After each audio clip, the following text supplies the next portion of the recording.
Saudara, sejak kebijakan efisiensi anggaran dikeluarkan pertanggal 22 Januari 2025, Instruksi Presiden Republik Indonesia nomor 1 tahun 2025 tersebut menjadi sorotan banyak pihak.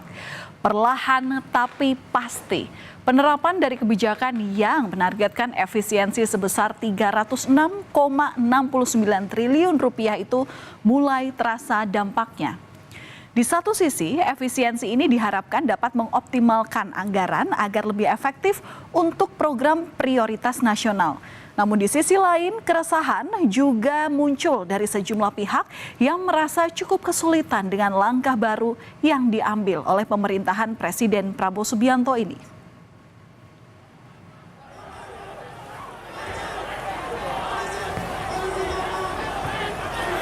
Dari kalangan mahasiswa misalnya, protes disuarakan mahasiswa dari berbagai universitas di Jawa Timur yang menyinggung perihal efisiensi anggaran pendidikan. Masa menilai evaluasi 100 hari kinerja pemerintahan Prabowo Gibran. Masa meminta pemerintah tidak melakukan efisiensi anggaran pendidikan.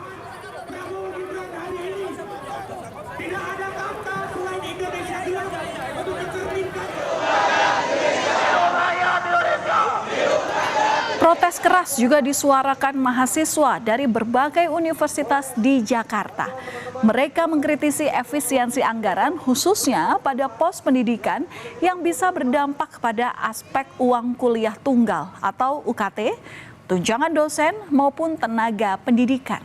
Aksi protes terkait efisiensi anggaran pendidikan rencananya akan dilakukan selama 3 hari. Hampir seluruh lini terkena efisiensi anggaran termasuk pendidikan.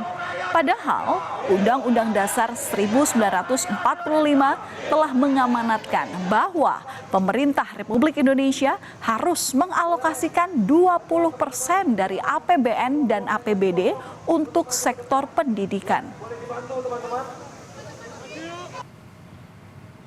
Bahwasannya Presiden Prabowo itu tidak menafsirkannya bahwa UKT itu akan naik. Tetapi orang menafsirkan bahwa Prabowo itu ingin UKT naik. Seharusnya Menteri Pendidikan ini dia membilang bahwa UKT itu naik berdasarkan nanti yang akan kita lakukan dari 2 tuntutan ini ya. Itu ada cairkan tunjangan kinerja dosen untuk tenaga kependidikannya itu secara penuh. Kenapa sih kita bawa ini? Jadi nggak boleh ada nih namanya hambatan birokrasi.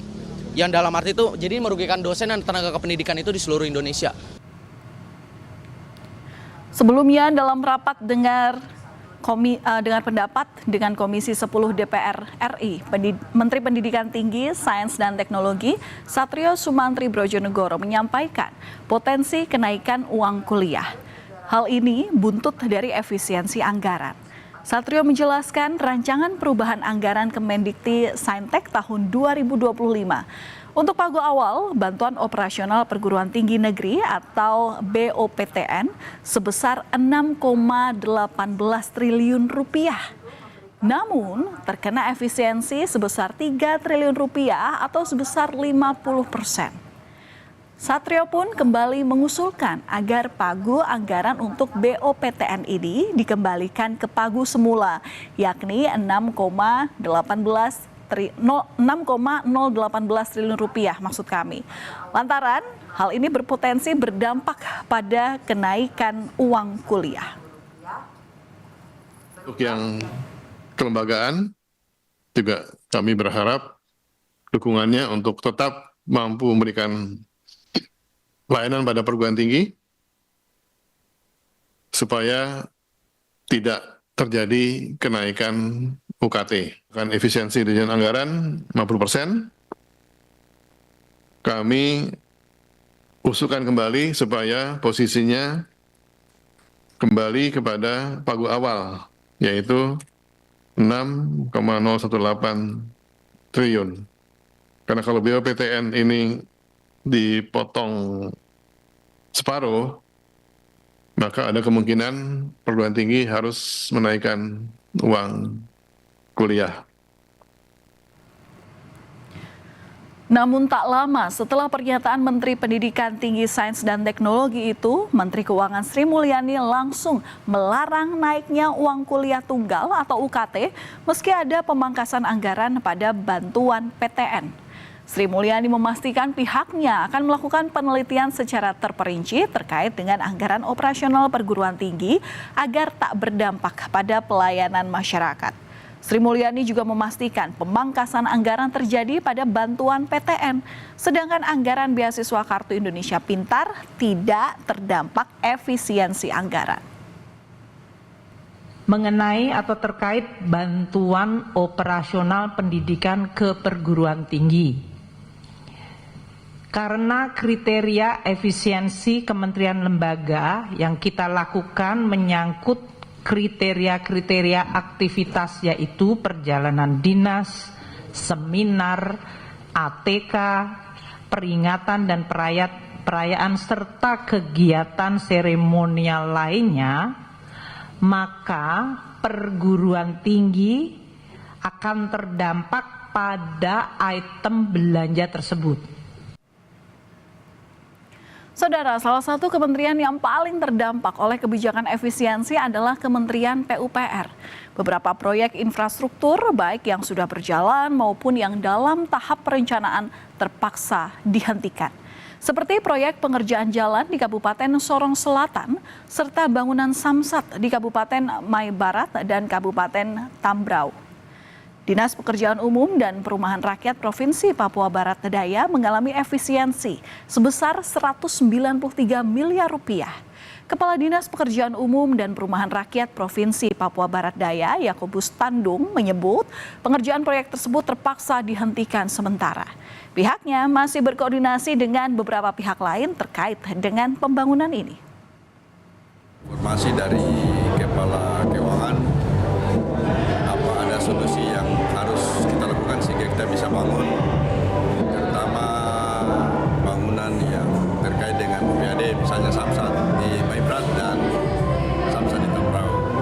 Kurang lebih dana kita terpotong itu 193 miliar dari PU Provinsi, 193 miliar, termasuk DAK dan juga daun. DAK itu DAK jalan dengan DAK irigasi juga ada hilang. Tak hanya di lingkungan pemerintahan, efisiensi anggaran ternyata juga berdampak pada sektor swasta. Salah satunya yakni perhotelan.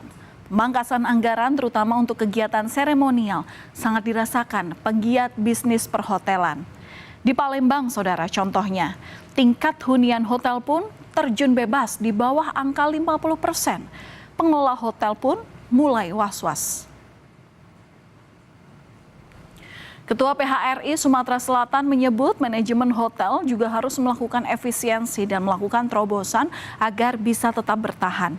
Ia menegaskan jika manajemen hotel tidak bisa beradaptasi dengan kebijakan baru pemerintah, maka akan berdampak pada pemutusan kontrak karyawan.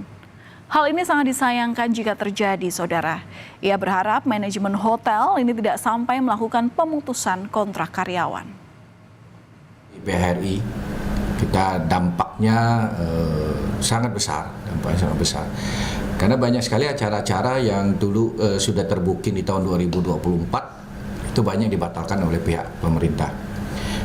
Kemudian kita tahu juga akupansi daripada hotel itu terjun bebas gitu.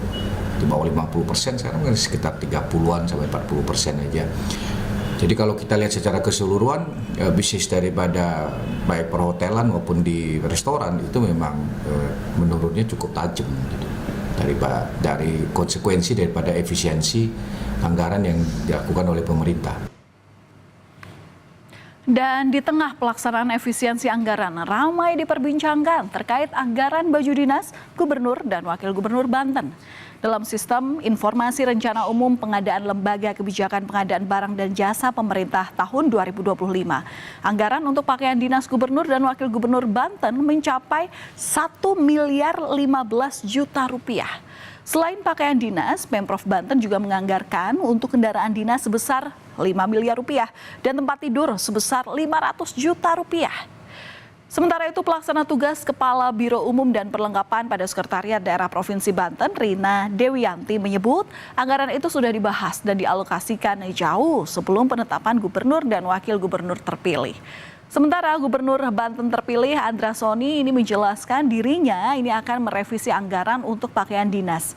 Andra Soni menyebut akan menggunakan dana pribadi dan akan melakukan efisiensi anggaran dalam kepemimpinannya.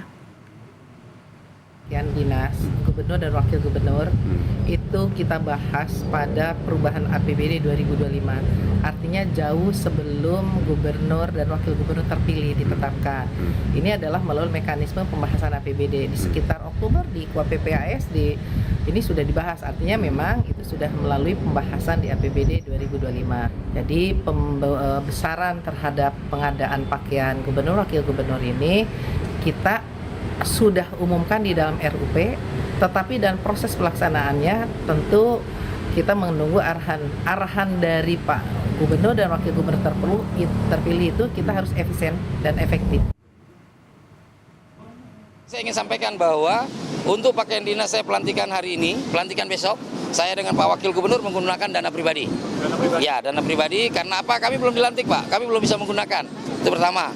Kedua, tentu ini adalah bagian dari efisiensi. Pakaian dinas itu lebih bermanfaat yang lain daripada pakaian dinas. Toh, pakaian dinas itu kan dipakai jarang-jarang ya untuk acara-acara tertentu dan masih bisa kita cover pakai dana pribadi.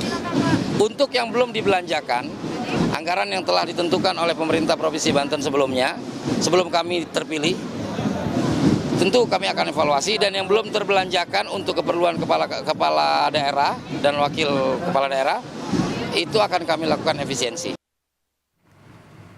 Lain halnya dengan Banten, Gubernur Jawa Barat terpilih Deddy Mulyadi sebelumnya mengaku telah menyiasati instruksi Presiden dengan tentang efisiensi belanja dalam pelaksanaan PBDN dan APBD 2025. Deddy Mulyadi menghapus anggaran untuk baju dinas miliknya. Selain itu, biaya perjalanan dinas luar negeri yang dialokasikan sebesar 1,5 miliar rupiah juga dihapus. Sedangkan perjalanan dalam negerinya dipotong dari 1,8 miliar rupiah hanya menjadi 700 juta rupiah. Anggaran yang dipotong dan dihapus ini kemudian akan difokuskan untuk melakukan pembangunan serta perbaikan sarana prasarana pendidikan hingga kesehatan. Sudah melakukan perhitungan pembiayaan pembangunan di Jawa Barat, sudah mencoba menitik beratkan pada pembangunan yang menjadi kebutuhan dasar, tidak menggunakan anggaran untuk kepentingan yang tidak penting. Saya kan berikan contoh, anggaran untuk baju dinas saya dihapus, anggaran perjalanan dinas luar negeri saya 1,5 miliar, nol. Perjalanan dalam negeri saya hanya disisakan sekitar 700 dari 1,8. Peneliti Institute for Development of Economics and Finance atau INDEF, Abdul Manap Pulungan ini menyebut efisiensi anggaran memiliki dampak positif dan juga negatif. Dampak positifnya akan ada peningkatan efisiensi penggunaan anggaran dan lebih tepat sasaran. Pihaknya selama ini menilai banyak anggaran yang digunakan tidak tepat sasaran. Sedangkan dampak negatifnya akan mempengaruhi bisnis dan ekonomi ke depan. Pemerintah pun diminta untuk meningkatkan investasi di tengah efisiensi yang bertujuan untuk penghematan anggaran negara. Akan ada peningkatan efisiensi penggunaan anggaran dan lebih tepat sasaran karena evaluasi yang kita lakukan di Indef itu banyak sekali anggaran KL itu yang tidak tepat sasaran, terutama dari perjalanan dinas maupun rapat-rapat yang sebetulnya tidak harus di luar kantor gitu ya. Nah, dengan adanya penghematan ini kita juga ingin memberikan narasi yang baik bagi pelaku bisnis di Indonesia bahwa kita sudah melakukan penghematan perbaikan di berbagai hal agar nanti efisiensi dari pelaksanaan pekerjaan, perbaikan iklim usaha itu lebih dapat ditingkatkan. Nah, dari sisi negatif memang tadi pada akhirnya akan mempengaruhi bisnis maupun ekonomi ke depan. Saudara, kebijakan efisiensi anggaran ini memang menuai pro dan kontra karena berdampak pada banyak sektor. Efisiensi anggaran harus efektif dan dilakukan secara proporsional. Jangan sampai hanya karena alasan efisiensi anggaran, pelayanan terhadap masyarakat menjadi terganggu. Sehingga lagi-lagi masyarakat yang menjadi korban akibat kebijakan pemerintah.